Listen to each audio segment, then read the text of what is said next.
आप सभी को चतुर्थी व्रत की शुभकामनाएं। कल है चतुर्थी का व्रत। कई महिलाएं यह व्रत करती हैं, परंतु कई महिलाएं नहीं भी कर पाती हैं, तो भी सौभाग्य, धन, संपदा, रोग, कर्ज मुक्ति और परिवार की निरंतर उन्नति के लिए सरल से 4 उपाय हैं, जिनमें से एक उपाय कर लेते हैं ना तो निश्चित ही भाग्य खुलता है, दुख दरिद्रता का नाश होता है। कैसे करना है, कब करना है, ध्यान से सुनिए।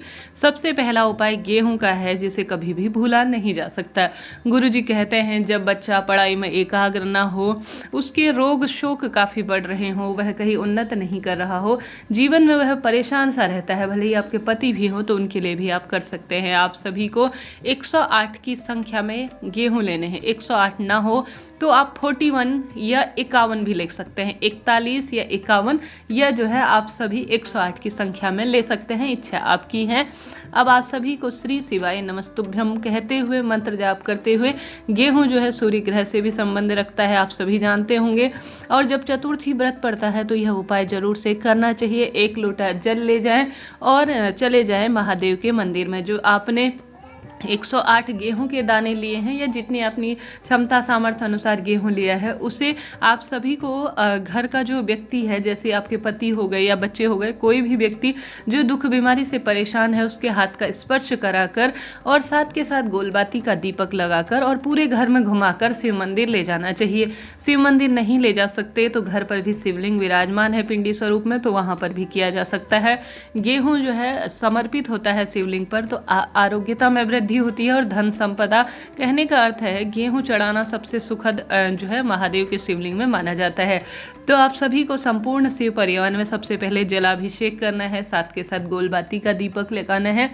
अब जो आप 41 या 51 या 108 जितने भी गेहूं के दाने ले हैं, उन्हें कोई सा भी सरल सा मंत्र, आप चाहे तो षडाक्षर मंत्र, पंचाक्षर मंत्र या शिव महापुराण का मूल मंत्र श्री शिवाय नमस्तुभ्यम मंत्र का जाप करते हुए गेहूं के दाने में सबसे पहले थोड़ा सा गेहूं गणेश जी महाराज के स्थान पर समर्पित करें और बचे हुए सभी गेहूं जो है शिवलिंग पर आपको समर्पित कर देने हैं।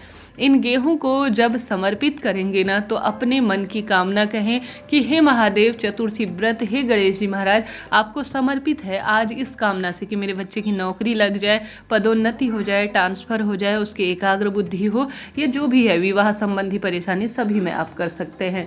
उसके बाद आप सभी सरलतम तरीके से झोली पसार कर वहाँ पर बैठे और आप आवश्यक रूप से दीपक से जो है आरती इत्यादि करें। यह सरल सा उपाय है जो आपको करना ही है, बहुत सरल है, करके देखिएगा, लाभ मिलेगा। यह प्रथम उपाय हो गया। और साथ ही गुरुजी दूसरा गेहूं का भी उपाय बताते हैं, जिसमें गुरुजी कहते हैं आप सभी को जब भी चतुर्थी व्रत करें ना, तो गणेश जी महाराज के समक्ष कथा पूजा करते हैं, तो चतुर्थी व्रत के दिन आप सभी को आवश्यक रूप से गेहूं रखने चाहिए। गेहूं के दाने रखकर आप सभी को उन गेहूं को, जब बच्चे पढ़ाई के लिए जिस स्थान पर बैठते हैं या कोई कार्य के लिए आपके पति निकल रहे हैं, तो उनके हाथ में आपको दे देना चाहिए। इससे भी जीवन उन्नत होता है और भाग्य प्रबल होता चला जाता है। यह बात हो गई 2 उपाय की। अब बात करते हैं तुलसी माँ के उपाय की।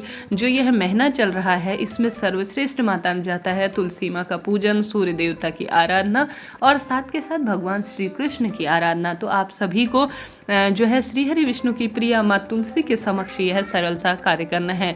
आप सभी को गुरुवार का दिन है, सर्वश्रेष्ठ कार्य के रूप में सबसे पहले 1 चुटकी जो है हल्दी डालकर ओम तुलसी देव्यै नमो नमः सरल से मंत्र के साथ माँ तुलसी के आगे एक दीपक लगाना है।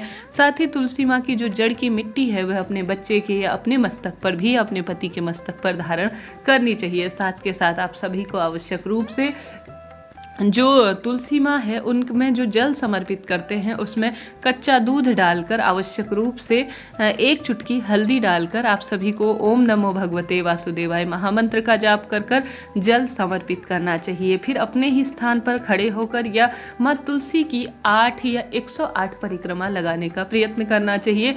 ठीक यही प्रक्रिया आपको जो केले वृक्ष है ना, कदम वृक्ष जिसे कहा जाता है, गुरुवार के दिन यही उपाय, यही कार्य जो है आपको केले वृक्ष में भी करना चाहिए। इससे वैवाहिक अड़चन दूर होती है।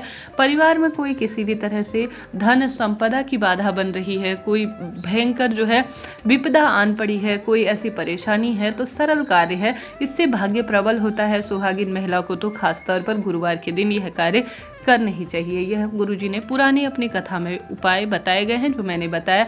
अब गुरुजी ने कल ही हाल की कथा में जो एक उपाय बताया है गतिमान जी का, जो हनुमान जी महाराज के छोटे भाई हैं गतिमान जी का, उनका नाम लेकर एक श्रेष्ठ उपाय बताया है जो कि चतुर्थी व्रत के दिन सर्वश्रेष्ठ माना जाएगा। आप सभी को क्या करना है कि मात्र एक बेलपत्र लेना है और लाल चंदन लेना है और 2 की संख्या में शमी पत्र लेना है। ठीक है, आप सभी को सबसे पहले जलाभिषेक करना है शिवलिंग का। मंदिर जा सके तो श्रेष्ठ है, घर पर करने में भी कोई बुराई नहीं है। दीपक प्रज्वलित करें। अब सबसे पहले जो बेलपत्र की नीचे वाली पत्ती होती है ना, जैसे आपने देखा होगा 3 पत्तियां होती है, एक ऊपरी तरफ को लगती है, 2 नीचे तरफ की, परिपूर्ण अवस्था में होनी चाहिए। जो नीचे की 2 पत्तियां हैं उनमें आप आवश्यक रूप से लाल चंदन लगाएं। लाल चंदन लगाने के बाद नीचे वाली पत्तियों में, दोनों पत्तियों में आप सभी आवश्यक रूप से बेल, जो शमी का पत्ता है ना, पूर्ण रूप से बेलपत्र के ऊपर रख देना है। अब चंदन लगाएंगे, लाल चंदन जो है मस्तक उस बेलपत्र में, तो वह शमी पत्र स्वयं ही उस स्थान पर चिपक जाएगा।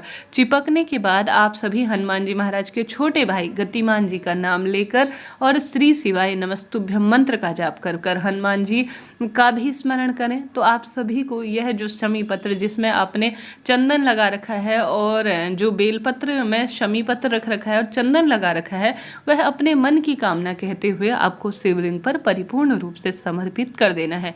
उपाय सरल है, छोटा सा है, परंतु इसे चतुर्थी व्रत के दिन करेंगे ना तो बहुत अधिक आपको इससे लाभ होगा। कल सर्वार्थ सिद्ध योग भी बन रहा है जो कि दुर्भाग्य को दूर करने के लिए है। करके देखिएगा, महादेव खुशियों से झोली भर देंगे। गणेश जी महाराज को दूर्वा जरूर से अपने बच्चे के हाथ से समर्पित करवाएं, सुपारी जरूर से समर्पित करवाएं। पीले लड्डू या मोदक समर्पित करते हैं बिना व्रत के भी, तो भी उपाय सिद्ध माना जाता है, सर्वश्रेष्ठ माना जाता है। करके देखिएगा, महादेव खुशियों से झोली भर देंगे। कार्य उपाय सरल है परंतु इसके लाभ अनगिनत है। साथ के साथ अगर विवाह की अड़चन बहुत हो रही है, कहीं ना कहीं भाग्य प्रबल नहीं है, दुख दरिद्रता बढ़ रही है, तो गुरुवार के दिन आप सभी जल के पात्र में 1 टुकड़ा गुड़ डालकर और साथ ही 41, 41 या 51 या 11 या 21 चने की दाल महादेव के मंदिर में ले जाएं। बृहस्पतिश्वर महादेव का नाम लेकर सबसे पहले दीप प्रज्वलित करें। शिवलिंग पर गुड़ मिश्रित जो जल है वह समर्पित करें। साथ के साथ आप सभी बृहस्पतिश्वर महादेव का नाम लेकर जो स्वर्ण के समान चने की दाल है वह एक एक करके समर्पित कर देते हैं, तो गुरु ग्रह मजबूत होता है, भाग्योदय होता है, विवाह संबंधी परेशानी दूर होती है, संतान की कोई दिक्कत है वह दूर होती है और जो भी आपकी मनौती है वह भी तुरंत पूर्ण हो जाती है। इससे गुरु ग्रह भी मजबूत होता हुआ आपको स्पष्ट तौर पर दिखाई देगा। कर देखिएगा, लाभ होना निश्चित है। इस तरह से यह उपाय है, सरल नियम है, आपको करना चाहिए। इस दिन चने की दाल, पीले वस्त्र, सर्दी अपने चरम सीमा पर है, गर्म वस्तुओं का अपनी क्षमता सामर्थ्य अनुसार दान करें।